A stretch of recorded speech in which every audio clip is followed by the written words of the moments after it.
15 अक्टूबर 1500। अकबर का जन्म कब हुआ है और कौन दिन हुआ था? रेलवे का पूछा हुआ क्वेश्चन है, रेलवे का क्वेश्चन बैंक पलट करके देखिएगा। और एक जो है इस वजह से भी महत्वपूर्ण हो जाता है कि जब अकबर के बाद बादशाह जहांगीर बना था ना, तो जहांगीर ने 2 दिन पशु बलि पर पूर्णतः रोक लगाया था। एक रविवार का दिन और एक बृहस्पतिवार का दिन। बृहस्पतिवार का दिन इसलिए क्योंकि उस दिन को जहांगीर का राज्याभिषेक हुआ था, और रविवार का दिन इसलिए क्योंकि उस दिन को उसके अब्बा जान का जन्म हुआ था। समझिएगा, अकबर का जन्म हुआ था। क्लियर? हाँ, तो उनके पिता कौन थे? माता धाया माया परिचायक। अकबर के गुरु अक्षर का ज्ञान था जी, अकबर को नहीं न था। लेकिन देखिए, भले अक्षर का ज्ञान नहीं था, लेकिन सब मुगल बादशाह में शिक्षा के क्षेत्र में सबसे ज्यादा विकास अकबरे किया। शिक्षा के क्षेत्र में सबसे ज्यादा विकास कौन किया? पूछा गया प्रश्न है ये, आप पूर्वावलोकन खोल करके देख लीजिएगा, आपको ये प्रश्न मिल जाएगा। कौन ऐसे मुगल बादशाह हुए जिन्होंने शिक्षा के क्षेत्र में सबसे ज्यादा विकास किया? तो आंसर क्या हो जाएगा? अकबर। क्या हो जाएगा? नीचे से ये पॉइंट लिखिए तो कॉपी में।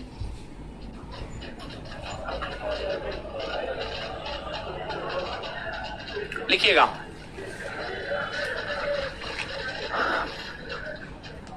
अकबर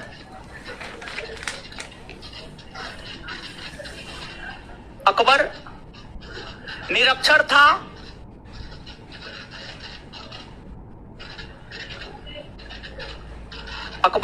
था, लेकिन शिक्षा के क्षेत्र में सबसे ज्यादा विकास अकबर ने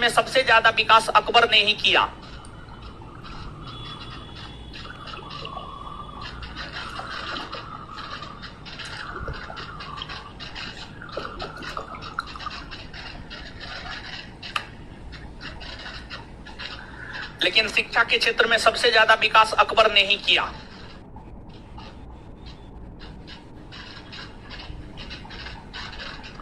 चलिए आगे आइएगा, बताइएगा गुरुजी लोग एक बार फिर से, अकबर के गुरु कौन थे? अकबर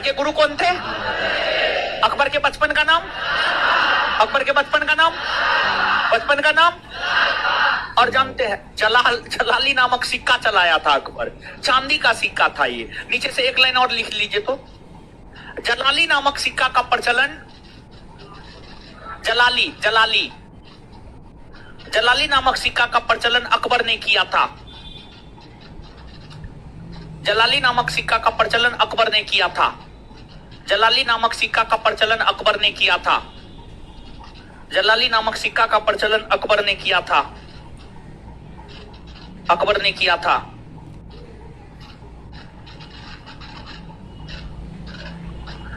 चलिए आगे बताइएगा भाई जी लोग। 9 वर्ष की अवस्था में हुमायूं ने अपने बेटा अकबर को कहां का सूबेदार, जब अकबर गजनी का सूबेदार था तो उसका संरक्षक किसे बनाया गया? जब अकबर गजनी का सूबेदार था तो उसका संरक्षक कौन बना था? अच्छा, जब अकबर के पिता हुमायूं ने भारत का पुनर्विजय किया, भारत को जीता, तो भारत को जीतने के बाद हुमायूं ने अकबर को 1555 ईस्वी में कहां का सूबेदार? और जब अकबर लाहौर का सूबेदार बना तो उसका संरक्षक किसे बनाया गया? बैरम खाना जी। अच्छा, अकबर के शासनकाल में कौन से ऐसे कालखंड है जिस कालखंड को बैरम खां के संरक्षण का काल 1556 से 1500। अच्छा, एक बात बताइएगा कि जब अकबर के पिता हुमायूं का निधन हुआ तो क्या अकबर दिल्ली में था? नहीं ना था, पंजाब में था ना। आए? और अकबर का राज्याभिषेक कहां हुआ? पंजाब में। और अकबर जब अपना राज्याभिषेक करवाया था तो जलालुद्दीन मोहम्मद अकबर बादशाह गाजी, जलालुद्दीन मोहम्मद अकबर बादशाह गाजी के नाम से उन्होंने अपना राज्याभिषेक करवाया था। और एक बात बताइए, आज के 8 से 10 वाले टेस्ट में पहला ही क्वेश्चन ये दिए हुए थे कि जो है अकबर का राज्याभिषेक कहां हुआ। आंसर पंजाब दिए हुए थे ना, दिए हुए थे, समझ गए। तो अब देखिएगा एक चीज, जब अकबर दिल्ली में नहीं था तो दिल्ली का सिंहासन जो खाली था उसका फायदा कौन उठाए? हेमू न जी। और हेमू अपने आप को भारत का शासक घोषित किया, हाँ या ना? और जानते हैं हेमू के विषय में कहा जाता है कि हेमू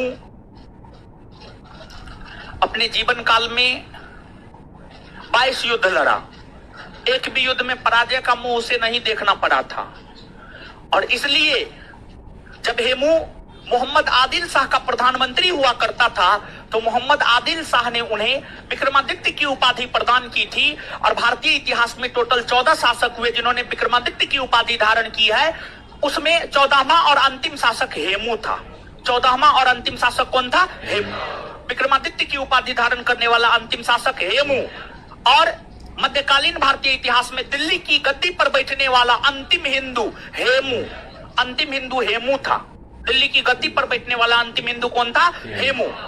भले चंद दिनों के लिए दिल्ली की गद्दी पर बैठा, लेकिन बैठा तो दिल्ली और आगरा पर कब्जा तो किया।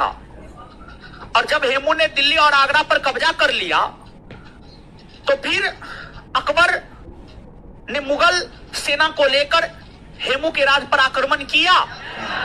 फिर दोनों के बीच युद्ध हुआ 5 नवंबर 1556 को।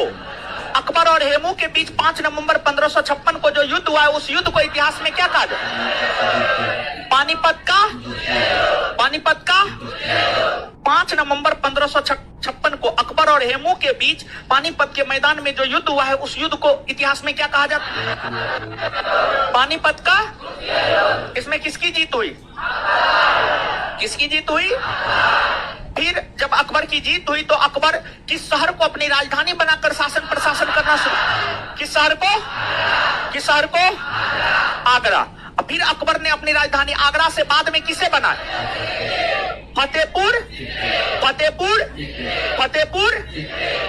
और जो फतेहपुर सिकरी था अकबर के सपनों का शहर था।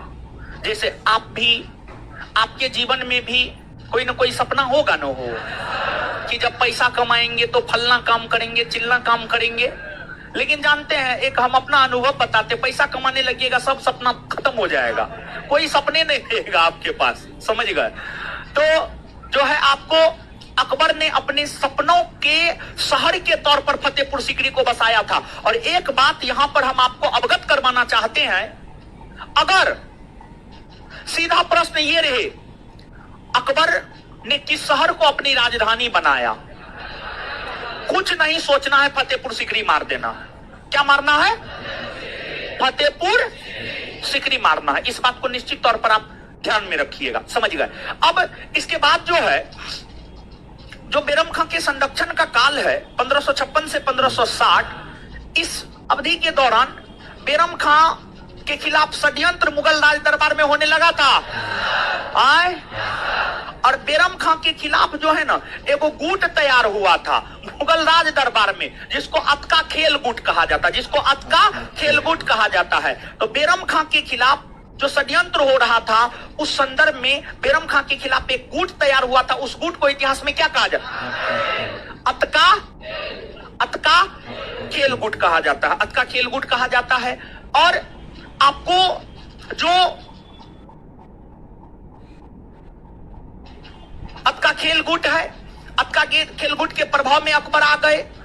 दूसरा चीज, अकबर जो है वयस्क भी हो रहा था, जिस वजह से जो है अकबर भी चाह रहा था कि बैरम खां का संरक्षण खत्म हो जाए। तो बैरम खां के खिलाफ जो षड्यंत्र होने लगा था, उस षड्यंत्र को लेकर के बैरम खां ने विद्रोह किया। बैरम खां ने कहां विद्रोह किया? पंजाब के। कहां विद्रोह किया? पंजाब के। और फिर बैरम खां और मुगल सेना के बीच युद्ध हुआ। उस युद्ध में किसकी जीत हुई? मुगल।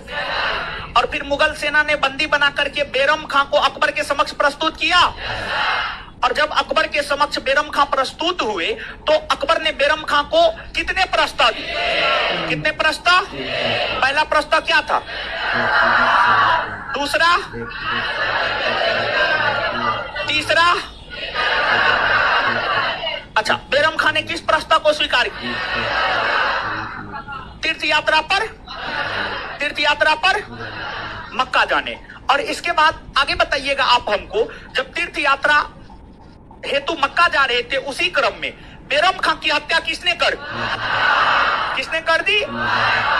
कहां कर दी? गुजरात के पाटन। समझ गए। और इस प्रकार बेरम खां के संरक्षण का काल समाप्त हुआ। फिर अकबर ने बेरम खां की विधवा सलीमा बेगम से विवाह किया और उसके पुत्र को गोद लिया और उसके पुत्र को खाना की उपाधि दी। क्लियर ना? जब बेरम खां के संरक्षण का काल समाप्त हुआ तो पेटीकोट शासन की शुरुआत हुई। पेटीकोट शासन कब से कब तक? और इसके बाद जो है आगे आप हमको बताइएगा एक बात कि बेरम खां शिया था या सुन्नी?